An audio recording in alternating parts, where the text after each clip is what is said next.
Who makes the best tape measure? Tape measures and hammer brands are probably the cause of more debates on the job site than anything else. And I can see why. When you think about a tool that is used daily, hourly, or more, you wear it on your hip, you've been using it for years, this brand loyalty. One of the most critical and most used tools required by the trades is the tape measure. So the question is, which one's the best tape measure? Which one would you buy? Well, pro-grade tape measures must retain their accuracy while enduring a beating on job sites from drops and bumps and dust and dirt, rain, snow, whatever. So in this best tape measure head-to-head, we put several 25-foot premium tape measures to the test to see which one came up on top. We evaluated 8 different tape measures from 7 different manufacturers. 5 of the 8 tape measures had magnetic tips. Those tape measures were Dewalt, Klein, Milwaukee, Stanley Fat Max, Stanley Powerlock, Lufkin, and Tajima. And guys, look, if you want more information, you want more details, you want to look at the graphs and the charts, you've got to go to the website, model numbers. The website will have the article. The articles always have more information. So why did we pick 25-foot tape measures? While there are certainly many different tape measures to choose from, we chose to look at the more popular pro-grade tape measures. We also chose to look at 25-foot lengths because they are the more popular length tape measures sold on the market. That's just a fact. So in our testing, the first thing we did is we needed to establish some benchmarks. We did 10-foot and 25-foot recoil tests. When you let a tape recoil 25 feet into its case, it's never a smart idea. A tape measure isn't really designed to be recoiled like that over and over, a sharp, short recoil and snapping back into the case. Full speed rewinding can cause damage to the inner workings, the end hook, eventually wear away blade markings, even break the tape. But during this testing, we did just that. We tested we tested recoil from 10 and 25 feet, and we wanted to establish that benchmark speed. And again, this human error here, I get that, but we needed a benchmark. And then we used that later when we did our abrasion testing and our debris testing and our drop testing to see how the tapes performed. So we cleared the floor, we swept the floor, measured out 25 feet, we pulled these tapes all the way out, and we recorded their recoil speed. We did it 5 times to establish an average baseline recoil speed. The Milwaukee tape bent and was not usable after the 4th recoil test. The Lufkin tape tip broke off about 3 inches after that 3rd test, and several other brands had their hook movement stretched. So we used several different models. We had several of the same models in our testing because it allowed us to complete and continue testing if one particular tape measure failed its test. So to do this test, we had 4 of the same tape measures from each manufacturer. As far as recoil, Lufkin was the fastest with 1.05 seconds. Absolutely fast, and that was probably a detriment to it tearing on that 3rd recoil test. Klein was the 2nd fastest at 1.08, and Milwaukee was the 3rd at 1.20 seconds on that 25-foot recoil test. We also did what we call an abrasion test. Tape measure readability is important over time. Tape measure markings wear off and it becomes difficult, if not impossible, to read your tape measure. So if you think about the number 1 failure of tape measures, it's wear of the tape coating. That's the number 1 failure. So all manufacturers follow the ASTM standard. It's a D968 standard, internationally recognized, and it's called the falling sand abrasion tester. The falling sand abrasion tester measures the resistance to abrasion on paint, lacquer, and other organic coatings. And abrasion basically results from the abrasive particles falling through a guide tube onto the tape measure until the substrate becomes visible. And that's how they determine tape measure wear. The abrasion jig that we used was way more aggressive. We wanted to speed this up, not over days. We wanted to do it instantly almost. So to simulate and accelerate tape measure marking wear, we performed an aggressive test, and we did it here in the shop, through what we call a tape pull abrasion jig. It measured approximately 26 inches long. It had a hollowed out concaved bottom. the center was concave on the bottom. The top head of the jig had a 3/8 inch wide convex pressure point. Abrasive grit sandpaper was applied to the convex point. Wax was applied to the concave bottom. The tape measure was then placed into the jig, into the concave bottom, which had a very small gap for the tape to fit. We then placed a 25-pound weight on the top of the jig, which put pressure onto the tape. And then all the tapes were treated the same. We pulled the tape out using a slow 1/1000, 2/1000 count back and forth. And it allowed us to basically evaluate approximately 60 inches a span of tape wear. Tape marking was then noted and recorded. We laid them all out, marked them, and looked at them.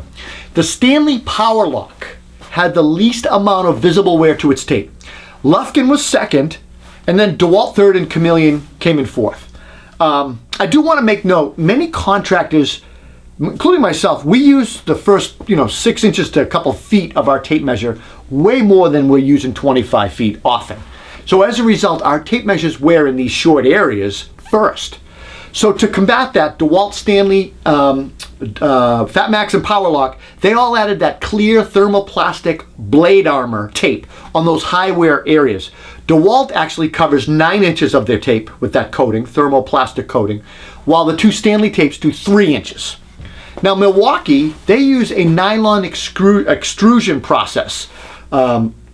This process basically melts down high quality nylon pellets through a proprietary machine, and it basically coats the entire blade. And then it's baked in a furnace, which is kind of cool. Chameleon uses a sprayed on process, and they spray nylon on the blade of their tape measures. And like the L1025B that we tested, they also do a matte nylon finish to reduce glare, which I thought was cool. Let's talk about magnetic pull testing. So many contractors use magnetic tapes, from metal stud guys to HVAC and plumbing. So we wanted to glean a little bit of insight for you guys and who sported the strongest magnet. So for this test, we attached each tape to a 3/8 thick metal plate with the magnet, and we pulled. And in our opinion, all of the tapes should be able to extend the full 25 feet. It's a 25-foot tape. Some did, some didn't. The 3 tapes that were able to extend the full length of 25 feet were Klein, Milwaukee, and the Stanley Fat Max. The Lufkin, that made it to 19 feet 4, and the Chameleon to 16 feet. And guys, I'll be honest with you, we all have our favorites, and mine has always been the Stanley Powerlock. That's what I use. But I was starting to fall in love with the Chameleon. I was starting to pay attention to it, because at this point of the testing, I was like, oh, look at this. I've never seen this tape before. This is a cool tape. So we did some more magnetic testing.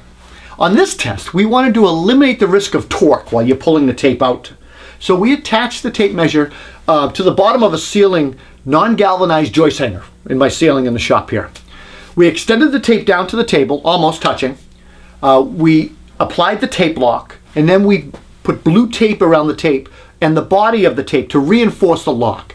We used blue tape because we were finding that many of the tape measure locks failed before the magnet did. The tape would just slide down.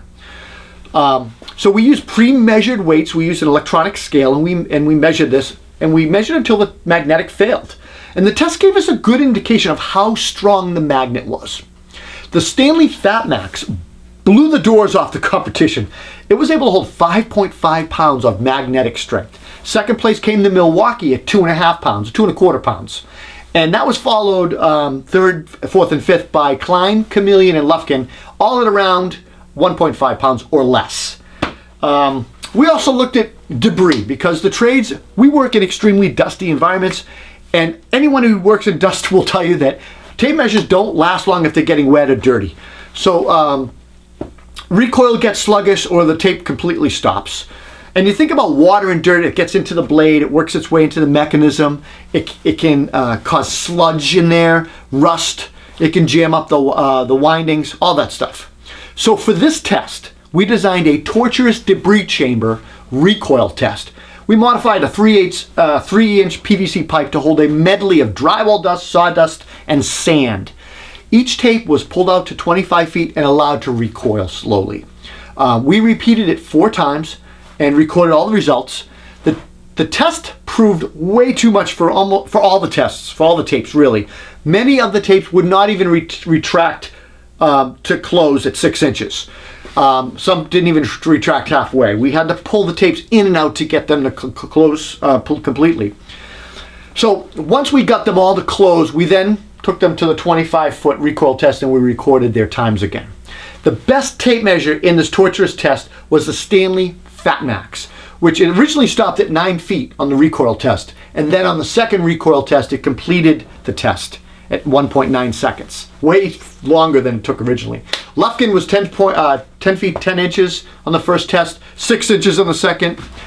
Stanley Powerlock stopped at 10 feet 4 inches on the first test, and only recoiled 25 inches total on the second test. So you can see this was a torturous test. The Dewalt, the Klein, and Milwaukee all recoiled 14 feet 5 inches or greater, and then failed to recoil at all in their second tests. We looked at standout. Standout's big to a lot of guys, right? Being able to reach the tape is useful when you're measuring alone, and standout basically refers to how straight you can extend your tape without it bending or losing its rigidity. So we made a jig with a 15-degree angle, and we tested each tape 3 times for an average standout measurement. The Dewalt stood out here, pun intended. The Dewalt had the longest standout.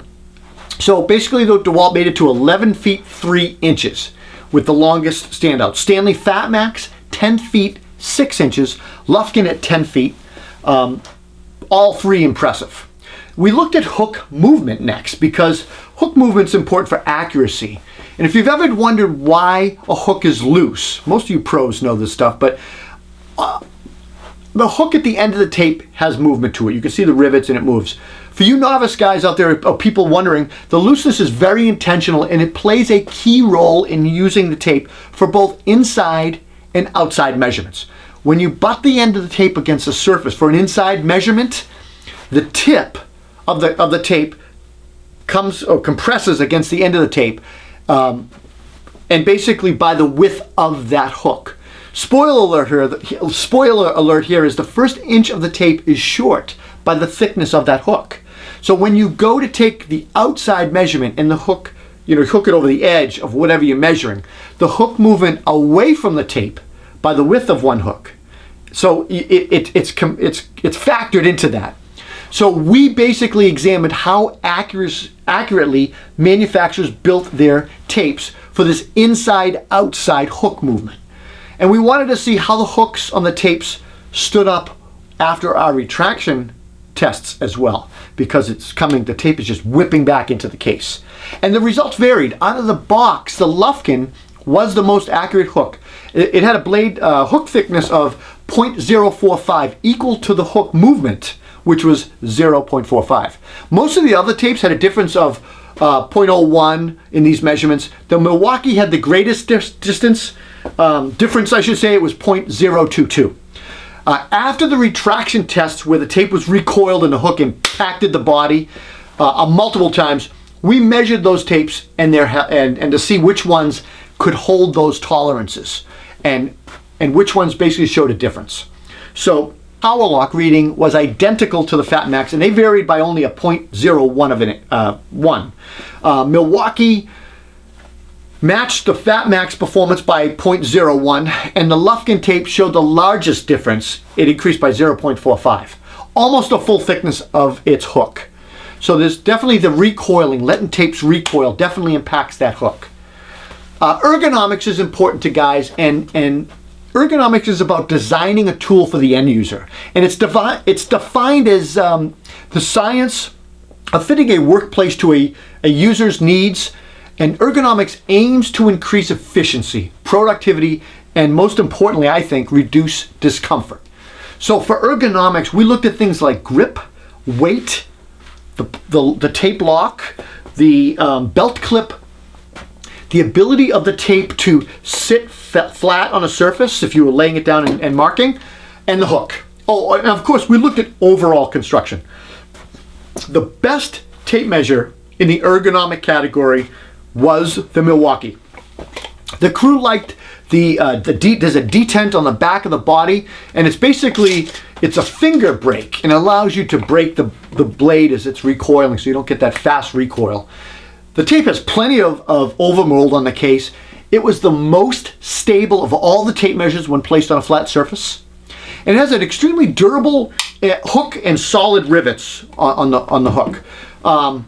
Super strong magnet, and the hook has a screw nail slot that allows you, and some upper tabs allow you to different attachments. And the belt hook, it's different from most of the other tapes. It has a wire bail instead of a flat metal piece. And the clip was designed to reduce wear and tear on your pants and tool bags. The crew noted that the belt clip was difficult to apply one-handed though. You sometimes had to pull up and push down on the tape. But once you had the tape measure on, whatever you were clipping, phenomenal at holding it in place. Doesn't come off. Stanley Fat Max was a close second. It has a good rubber overmold on the top, back, and bottom. It has a strong, secure, and positive clicking tape lock, and it can resist 14 pounds of pressure, which was impressive. The crew liked the belt hook and how low profile the magnetic hook was. Also had a screw nail slot and 2 little tabs on the hook for different attachments. Third place went to Chameleon. Very comfortable tape to use, and one of my favorites now coming through the test. I really was starting to like this Chameleon. We looked at readability. Readability and durability are 2 words that stick together when I think of tape measures. 3 tape measures tied for the best tape measure readability. And that was Milwaukee, Chameleon, and Lufkin. The Milwaukee tape measure features a 1/16 yellow scale, and it's 2-sided. So there's, on the back of the tape, there are numbers as well that allow you to actually read upside down. Additionally, there is a small 12-inch long architectural scale for plan measuring and reading, and that features a 1/8 and 1/4 inch scale. This scale starts on the back of the tape at 10 inches and runs to 22 inches. The Chameleon, also easy to read. It has a very high visibility yellow tape on the top and white on the back, similar to the Milwaukee. I don't know why they do the yellow white, but they do. The crew felt that the Chameleon may have been the best of the tapes to read, and we all think it was based on that color they used. The high vis color is really easy on the eyes. The Chameleon also featured a 1/16 scale. One thing the crew noted that after the 12-inch mark on the Chameleon tape, it gets busy to read when you start pulling it out. For instance, 13 inches on the tape is listed as 13 and also 1F-1, 1 foot 1 inch. And we felt these markings were very busy and very unnecessary. The Lufkin yellow tape, also 2-sided, also a 1/16 inch scale. The markings on this tape are longer, and they're labeled similar to the Chameleon after the 12-inch mark. So again, busy. Drop testing. Everybody wants to hear about drop testing. We tested at 15 and 30 feet onto pavement from a lift. After the drops, we basically recorded the tape's condition, the recoil, all that stuff, the hook. We set up basically set up a personal lift, and we did our drop testing from that. Almost all of the tapes survived a 15-foot drop. So that's the good news. The Klein tape measure sustained the most damage on that 15-foot drop. The hook bent and the case opened up a little bit. While it's possible that the Klein might have hit the ground perfectly to dent that hook, we feel that the case at least should not have opened up on the 15-foot drop. Also noticed damage was the Stanley Fat Max, Dewalt, Milwaukee, Chameleon. Slight case damage and a little bit of hook damage on some of them. The Tajima and Lufkin came in first place on the 15-foot drop test. Basically, both tests worked perfectly and had very little to zero visible damage. Now on the 30-foot drop test, we're talking way up, and we did this right after the 15. The 2 most durable tape measures were the Dewalt and Stanley Fat Max. They also were the 2 biggest and most beefy. Both sustained the least damage and were still usable after the test. Lufkin and Tajima came in tied for second place with slightly more damage but less than the rest of the pack. The Klein came in last because it busted open. The case just broke open and it was unusable. All right, let's talk about price. Price varies on these tapes. The most expensive tape measure was the Dewalt. It's around 30 bucks. The Klein, the Milwaukee, the Stanley Fat Max all came in around $25. The Tajima, $20. The Stanley Powerlock, which is the one I've been buying for years, the Lufkin, the Chameleon, which I'm starting to like now, they range from $11 to $16 online. So that brings us to the best overall tape measure. The best overall tape measure was the Stanley Fat Max. The Fat Max scored highest in magnetic hold, debris testing, drop testing, hook durability, and blade thickness. It came in second in 4 other categories, securing the #1 slot in our testing. One of the crew members actually referred to this tape measure as the brick shithouse of tape measures. And while the Stanley marketing team probably won't use that description, it certainly is a durable, robust, well-made tape measure, and it's designed for the harsh environment job site. Scoring second only by 1 point to the Fat Max in a super close race for the best tape measure was neither a crew favorite nor on anyone's radar during our tape measure testing. So this dark horse sneaked by the competition and took the #1 slot 3 times and through several categories, and scored #2 in 3 times in 3 categories, and #3 6 times. So it just snuck up on us. No one saw this coming. The second best tape measure is the Lufkin. Guys, look, I hope you find this comparison helpful. Please leave a comment and be sure to subscribe to the video channel. And don't forget to reach out to us and check us out on Facebook and our Instagram channels. Stay well, and we'll see you at the next head-to-head testing.